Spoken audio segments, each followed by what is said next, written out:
Hello बच्चों, कैसे हैं आप सब। उम्मीद करते हैं आप लोग ठीक ही होंगे। स्वागत है आपका अपना यूट्यूब चैनल मैथ्स ज्ञान पे। इस चैनल पर आपको क्लास 6 to 10 चैप्टर वाइज सभी एक्सरसाइज का सॉल्यूशन दिया जाएगा। चलिए शुरुआत करते हैं new syllabus NCERT math class 10 exercise 1.2 का सॉल्यूशन। जैसा कि यहाँ फर्स्ट क्वेश्चन कह रहा है, prove that root 5 is irrational. हम लोगों को प्रूव करने के लिए कह रहा है रूट 5 एक इरेशनल नंबर है। तो चलिए हम लोग इसको सॉल्व करते हैं। तो जैसा कि यहाँ पर दिया गया था क्वेश्चन, उसके अकॉर्डिंग तो मैंने यहाँ पर जो इस क्वेश्चन को बनाने से पहले हम लोगों को एक चीज़ समझना होता है कि हम लोगों को प्रूव करना है क्या रूट 5 एक इरेशनल नंबर है। जिसको इरेशनल नंबर प्रूव करना होता है ना, उससे पहले हम लोग उसको उसका विपरीत मान लेते हैं। ठीक है, तो इसको हम लोग रैशनल नंबर मान लिए। ठीक, तो इसी तरह से मैंने यहाँ पर लिखा let us assume that root 5 is rational number. तो एक बात, इस क्वेश्चन को बनाने से पहले आप लोग ध्यान रखेंगे, अगर एक बार में समझ में ना आए तो इसको आप लोग 3 से 4 बार इसको क्या करेंगे, बनाएंगे। तो कोई भी रूट वाला क्वेश्चन रहेगा तो आप लोग इसी स्टेप्स के ज़रिए इसको क्या करेंगे, सॉल्व करेंगे, क्योंकि इसमें कोई फार्मूला होता नहीं है। तो 4-5 बार आप लोग इसको रिवीजन करेंगे तो आसानी से बना पाएंगे। ठीक है, तो जैसा कि मैंने यहाँ पर लिखा let us assume that root 5 is rational number. मैंने मान लिया कि रूट 5 क्या है, एक रैशनल नंबर है। तो अब यहाँ से ध्यान दीजिए, रैशनल नंबर होता है p बाई क्यू के फॉर्म में, where q is not equal to 0। तो मैं यहाँ पर लिख सकता हूँ root 5 equal to p upon q। ठीक है, ये p बाई क्यू के फॉर्म में होगा क्योंकि मैंने इसको माना है क्या, रैशनल नंबर। लेकिन हम लोगों को प्रूव क्या करना है, ये एक इरेशनल नंबर है। तो अब यहाँ से मैं लिख सकता हूँ p q has no common factor other than 1। जब इसको हम लोग रैशनल नंबर माने तो p बाई क्यू जो होगा, इसका कॉमन फैक्टर जो 1 के अलावा नहीं होगा। जैसे कि एग्जांपल के तौर पर मैं यहाँ पर लिख दूँ 2/3। 2 और 3 का कोई एक 1 के अलावा कोई कॉमन फैक्टर होगा, नहीं होगा। तो यह रैशनल नंबर है। तो p बाई क्यू जैसे मैंने लिखा, तो p और q का कोई भी कॉमन फैक्टर 1 के अलावा नहीं होना चाहिए। तो ये क्या होगा, हमारा रैशनल नंबर होगा। आगे अब जैसे मैंने इसको लिखा, तो उसके बाद यहाँ पर राइट कर, दोनों तरफ क्या करना पड़ेगा, हमको इसको स्क्वायर करना पड़ेगा। तो मैं यहाँ पर राइट कर रहा हूँ squaring on both side, squaring on both side. जैसे ही दोनों तरफ स्क्वायर करेंगे तो यहाँ पे मैं इसको लिख सकता हूँ रूट 5 पर होल स्क्वायर इक्वल टू यहाँ से p का स्क्वायर अपॉन q का स्क्वायर हो जाएगा। अब जैसे ही इसको स्क्वायर किया तो ये स्क्वायर से ये रूट कैंसिल हो जाएगा, है ना। अब इसको क्रॉस मल्टीप्लाई करेंगे तो ये क्या हो जाएगा, 5 इंटू क्यू स्क्वायर। तो मैं यहाँ पे लिख सकता हूँ इसको 5 into q square equal to क्या हो जाएगा, यहाँ से हमारा p स्क्वायर। ठीक है, अब आगे की ओर ध्यान दीजिएगा। तो जैसे ही मैं इसको लिखा तो इसको इस साइड करके अगर भेजूँ तो क्यू स्क्वायर इक्वल टू यहाँ से क्या हो जाएगा हमारे पास, p स्क्वायर अपॉन 5।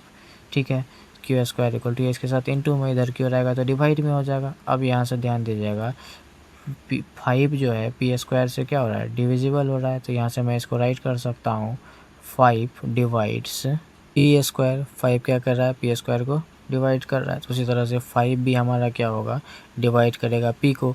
चलिए मैं इस स्टेप को आपको समझाता हूँ कैसे। तो यहाँ से ध्यान दीजिएगा, जैसे मैं एग्जांपल के तौर पर बताऊँ कि मान के चलिए एक नंबर जैसे मैंने यहाँ पर ले लिया 10/5। तो ये p के जगह पर e पर 10 माना, तो इसका अगर स्क्वायर करूँगा तो 10 का स्क्वायर कितना हो जाएगा, 100 हो जाएगा। ठीक है, अगर इसको मैं 5 से डिवाइड करूँ तो ये इससे कितना टाइम्स में कैंसिल हो जाएगा, 20 टाइम्स में। ये इसको डिवाइड कर रहा है। अगर यहाँ पे ध्यान दीजिए, मैंने आपको बोला p जो है 5 को भी डिवाइड करेगा, इसका स्क्वायर हटा दो तो 5 2 जा 10। ये इससे भी क्या हो रहा है, पूरा डिविजिबल हो रहा है ना। तो वही चीज़ मैंने यहाँ पर लिखा, ये थ्योरम 1.2 में यही कहता है, अगर p स्क्वायर 5 को डिवाइड कर रहा है तो p भी 5 से क्या हो जाएगा, डिवाइड होगा। अब यहाँ से ध्यान दीजिएगा, आपको यहाँ पर एक चीज़ और समझा देता हूँ। अगर मान के चलिए 5 को अगर हम लोग p से डिवाइड करेंगे, ठीक है, इसको अगर इससे डिवाइड देंगे तो कुछ ना कुछ तो यहाँ क्वेश्चन निकल के आएगा। ठीक है, और एक आपको एग्जांपल लेकर समझाता हूँ। मान के चलिए 5 को मैं 10 से डिवाइड देता हूँ तो ये 2 टाइम्स में कट जाएगा, है ना। तो यहाँ पर जो है क्वेश्चन आया कुछ ना कुछ 2।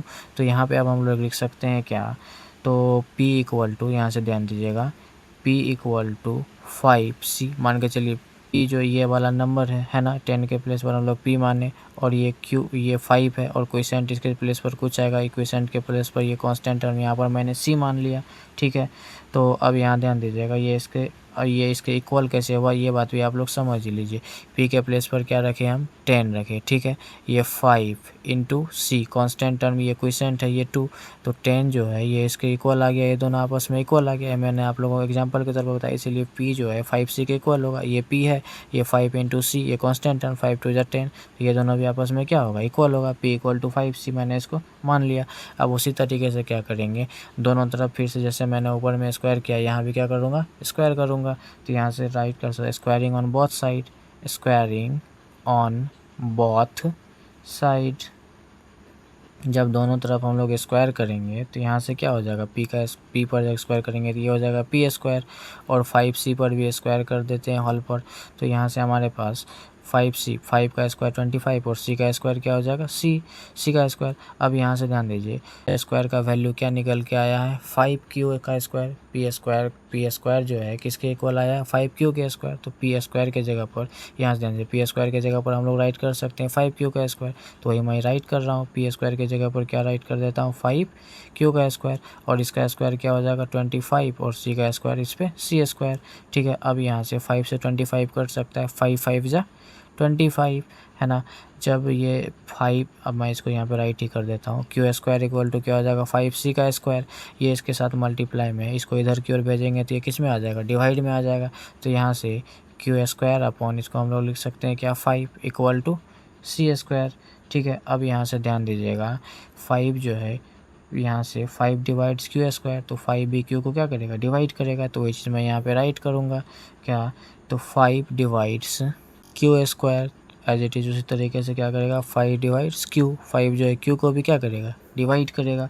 अब यहाँ से ध्यान दीजिएगा q का फैक्टर 5 है और p का फैक्टर 5 है, और मैंने आप लोगों को ऊपर में क्या बताया p और q का फैक्टर जो है 1 के अलावा नहीं आना चाहिए, लेकिन यहाँ जो है p और q का फैक्टर 5 आ गया, उससे अलग आ गया। तो हम लोग कह सकते हैं कि हम लोग जो माने हैं ना, यहाँ पे राइट ही कर देते हैं, आप लोगों को अच्छे समझ में आ जाएगा। 5 is a common factor of p and q। 5 जो है कॉमन फैक्टर आ रहा है किसका p और q का। तो हम लोग जो माने हैं यहाँ पर रेशनल नंबर के लिए हम लोग बोले थे कि इसका रेशनल नंबर का फैक्टर जो है ये क्या होता है 1 के अलावा क्या होना चाहिए दूसरा नहीं आना चाहिए, लेकिन यहाँ जो है उसके अलावा आ गया 5 जो है इस दोनों का कॉमन फैक्टर आ रहा, तो हम लोग जो माने हैं वो क्या हो गया गलत हो गया है ना। तो यहाँ से हम लोग राइट कर सकते हैं the contradiction arises by assuming √5 is rational false, क्योंकि इसका हमारे पास फैक्टर जो है 1 के अलावा दूसरा नहीं आना चाहिए, लेकिन इसका फैक्टर जो आ गया क्या हमारे पास एक 5 आ गया, दूसरा कॉमन फैक्टर आ गया, तो हम लोग जो माने हैं वो क्या हो गया गलत हो गया। तो हम लोग कह सकते हैं देयरफॉर √5 इज़ इरेशनल नंबर। यही हो गया हमारा क्वेश्चन नंबर फर्स्ट का सॉल्यूशन। इस क्वेश्चन को आप लोग बार बार 3 से 4 बार क्या करेंगे सॉल्व करेंगे, और यही स्टेप के ज़रिए आप लोग इसको बना सकते हैं। इसमें कोई फार्मूला का यूज नहीं हुआ है। 3-4 बार आप लोग इसको बनाएंगे तो अच्छे तरीके से समझ जाएंगे और इसको आप खुद से भी सॉल्व कर पाएंगे। उम्मीद करते हैं आप लोगों को क्वेश्चन नंबर 1 समझ में आया होगा। चलिए अब क्वेश्चन नंबर 2 को देखते हैं। क्वेश्चन नंबर 2 कह रहा है प्रूव दैट 3 + 2√5 इज इरेशनल। अब हम लोगों को फिर से क्या करना है 3 + √5 को इरेशनल नंबर दिखाना है। जो हम लोगों को दिखाना होता है उसके जस्ट हम लोग क्या करते हैं विपरीत मानते हैं। अगर इरेशनल है तो हम लोग मान लेंगे इसको क्या ये एक रेशनल नंबर है, फिर इसको हम लोग इरेशनल सॉल्व करके दिखा देंगे। तो चलिए हम लोग इसको भी सॉल्व करते हैं। जैसा कि यहाँ पर दिया गया था 3 + 2√5, तो हम लोग मान लिए let 3 + 2√5 is a rational number. बोला जा रहा था हम लोग इरेशनल नंबर प्रूव करने के लिए, लेकिन हम लोगों ने मान क्या लिया यहाँ पर ये एक रेशनल नंबर है, ठीक है। अब यहाँ से ध्यान दीजिएगा जब ये रेशनल नंबर है तो ये p/q के फॉर्म में होगा, हम लोग क्योंकि माने हुए हैं। तो यहाँ से क्या लिख सकते हैं 3 + 2√5 इक्वल टू p/q है ना। अब यहाँ से ध्यान दीजिएगा जो भी रूट वाला टर्म होता है ना इसको हम लोग इधर की ओर ही तो रहने देंगे और बाकी कांस्टेंट टर्म को इधर की ओर भेज देंगे। तो यहाँ से अभी ध्यान दीजिएगा 2√5 इक्वल टू यहाँ से लिख सकते हैं p/q। ये 3 जो है इधर प्लस में, इसको इक्वल टू के इस साइड भेजेंगे तो ये किस में आ जाएगा माइनस में, ठीक है। इसके नीचे कुछ नहीं है तो हम लोग मान लेते हैं यहाँ पर 1 है, ठीक है। अब यहाँ से ध्यान दीजिए √5 इक्वल टू, यहाँ से हम लोग लिख सकते हैं ये इसके साथ मल्टीप्लाई में इधर की ओर आएगा तो डिवाइड में होगा, तो यहाँ से 1/2। अगर ध्यान दीजिएगा इस दोनों का अगर हम लोग यहाँ से एलसीएम ले तो यहाँ q हो जाएगा और यहाँ पर बच क्या जाएगा p, माइनस 1 को q से क्या करेंगे डिवाइड देंगे और उसको 3 से मल्टीप्लाई करेंगे तो यहाँ कितना हो जाएगा हमारे पास 3q हो जाएगा। ठीक है, तो अब यहाँ से ध्यान दीजिएगा अगर हम लोग इसको ब्रैकेट के अंदर मल्टीप्लाई करें तो ये √5 इक्वल टू यहाँ पे क्या हो जाएगा 1 को इससे मल्टीप्लाई करेंगे तो p माइनस 3q और यहाँ से 2 को q से मल्टीप्लाई करेंगे तो क्या हो जाएगा 2q। अब हम लोग जानते हैं कि √5 क्या है, एक √5 हमारा इरेशनल नंबर और ये p/q के फॉर्म में ये क्या है रेशनल नंबर, तो यहाँ से हम लोग राइट कर सकते हैं ये क्या है इरेशनल और ये क्या हो गया हमारा रेशनल। क्या रैशनल नंबर जो है इरेशनल नंबर के इक्वल हो सकता है? नहीं हो सकता है, तो हम लोग कह सकते हैं ये दोनों क्या होगा इक्वल नहीं होगा। तो अब हम लोग कह सकते हैं आवर एजम्पशन इज़ इनकरेक्ट। हम लोग जो माने थे वो हमारा माना हुआ क्या है गलत है। Therefore 3 + 2√5 is irrational. ठीक है, चलिए अब हम लोग क्वेश्चन नंबर 3 को देखते हैं। क्वेश्चन नंबर 3 कह रहा है prove that the following are irrational. इसमें भी कह रहा है कि जितना भी दिया गया है सभी को भी प्रूव करके क्या दिखाना इरेशनल है। फर्स्ट में दिया है 1/√2, सेकंड में 7√5 और थर्ड में 6 + √2। चलिए बारी बारी से हम लोग इसको भी सॉल्व करते हैं। जैसा कि यहाँ फर्स्ट पे दिया गया था क्या 1/√2। ठीक है, तो इसको भी हम लोग पहले मान लिए late us assume 1/√2 is a rational number. मान लिए कि 1/√2 क्या है रैशनल नंबर है। जब ये रैशनल नंबर है तो ये हमारा p/q के फॉर्म में हो जाएगा। तो यहाँ से हम लोग लिख सकते हैं क्या 1/√2 इक्वल टू p/q। ठीक है, तो अब हम लोग इसको क्या करें क्रॉस मल्टीप्लाई करते हैं तो ये इससे मल्टीप्लाई हो जाएगा और ये इससे मल्टीप्लाई हो जाएगा। ठीक है, तो क्रॉस मल्टीप्लाई करेंगे तो यहाँ से क्या हो जाएगा 1 × q इक्वल टू यहाँ से हो जाएगा √2p। ठीक है, अब यहाँ से ध्यान दीजिएगा इसको हम लोग इधर की ओर ला लेते हैं q/p हो जाएगा ये इसके साथ मल्टीप्लाई में इधर की ओर आएगा तो डिवाइड में इक्वल टू क्या हो जाएगा ये √2। अब यहाँ से ध्यान दीजिएगा तो ये हमारा क्या हो रहा है रेशनल नंबर और ये √2 क्या है हमारा एक इरेशनल नंबर है। तो यहाँ से हम लोग लिख सकते हैं रेशनल और ये क्या है हमारा irrational.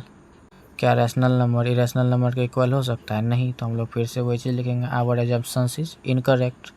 Our assumption is incorrect, so 1/√2 is क्या हो जाएगा हमारा और इरेशनल नंबर। थर्ड का फर्स्ट पार्ट समझ में आ गया होगा। चलिए अब हम लोग इसका सेकंड को सॉल्व करते हैं। इसमें भी वही था 7√5, तो इसमें मैंने मान लिया late us assume that 7√5 is a rational number. इसको मैंने फिर रैशनल नंबर मान लिया। तो अब यहाँ से हम लोग राइट कर सकते हैं क्या अगर रैशनल नंबर है तो ये p/q के फॉर्म में होगा। तो मैं यहाँ पर राइट कर देता हूँ 7√5 इक्वल टू क्या हो जाएगा p/q।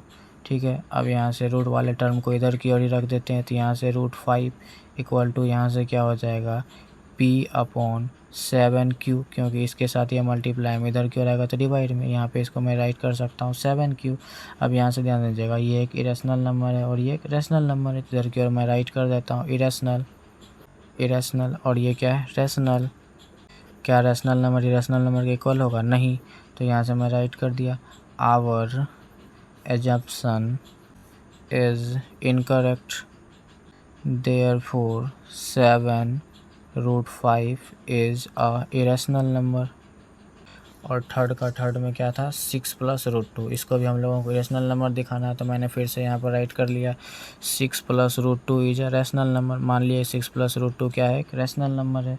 ठीक है, अब यहाँ से मैं लिख सकता हूँ 6 + √2 जो होगा p/q के इक्वल होगा, है ना।